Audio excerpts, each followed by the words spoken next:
Yeah, sorry about not doing a video in a while. I had the flu, and then I lost the batteries. Anyway, this is sort of an addendum to my last video. What you should keep in mind whenever you're arguing for something or making a point is not only consider your facts that you're using, and not only make sure that your reasoning is sound, also consider how much or how easily you could be misunderstood. Also understand that people who disagree with you, there's a chance that they're not going to try to understand you very well. They're not going to read what you said and think, well, what does he really mean? So the thing is, if you really want to understand what someone's saying, you should employ something called the principle of charity. What that means is you should try to figure out what's the least crazy understanding of what was said. And the idea is that you'll be able to you'll actually understand what they're saying more by doing this. And if you're still able to attack the least crazy version of what they said, then your argument will be all the stronger. So a few rules of thumb. Never make analogies to slavery or Nazis or genocide even. Anything which makes people go, ugh, don't make an analogy to that. You will be misunderstood. It's inevitable. So a good example of this is libertarians often say that taxation is slavery, or specifically income tax. The thing is whether you're talking amongst themselves, they all understand what they mean by it, but people who are not libertarians, that does not make any sense at all. And in fact, because when people think of slavery, they think of the South, they're in slave times. But libertarians have their own definition of slavery as a situation in which a person steals 100% of the income of another human being.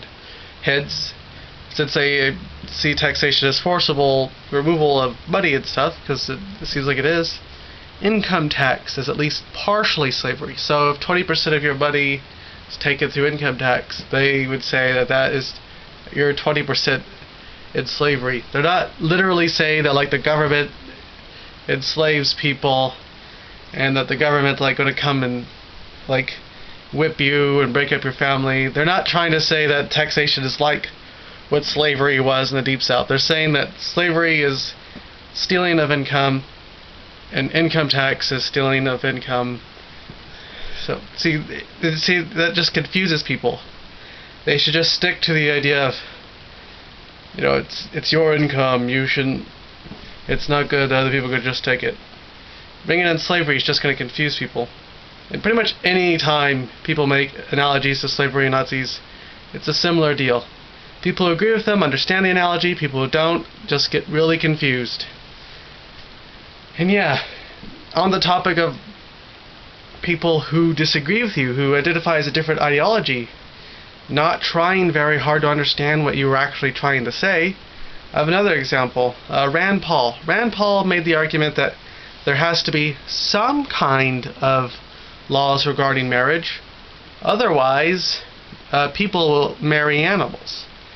The thing is, though, is that people misunderstood him. They thought that he made the argument that if you allow gays to marry, then what's next?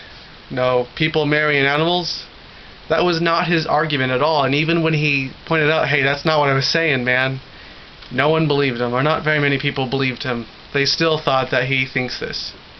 So that's how bad it is, misinterpretation. If someone misinterprets you once, and then you say, oh no, you're misinterpreting me, that's not what I said, I meant this.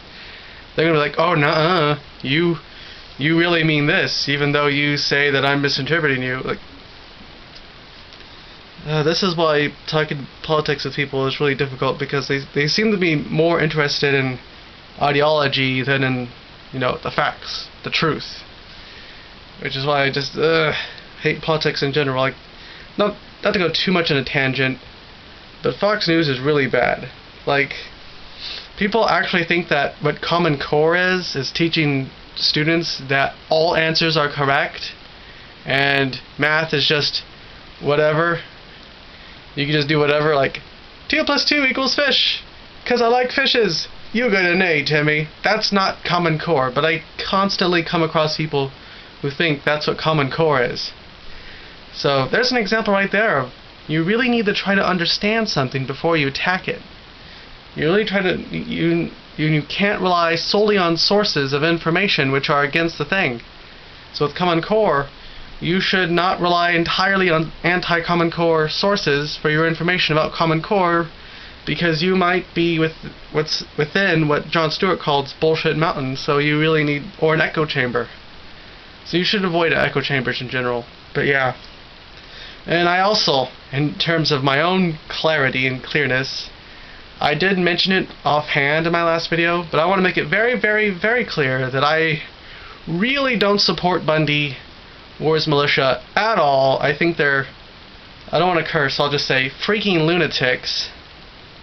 And I really don't understand what their whole deal is. Like, if it was private land and then the government just like eminent domained it and now want like $1 million right afterwards, like I could kind of get where they're getting at, but that's not the case at all. Like, I have no idea. It's insane. So just to make extra clear, if anyone was confused by my last video, I am not a Cliven Bundy supporter. I'm with the left on this one. They just seem Looney Tunes to me. And that's it.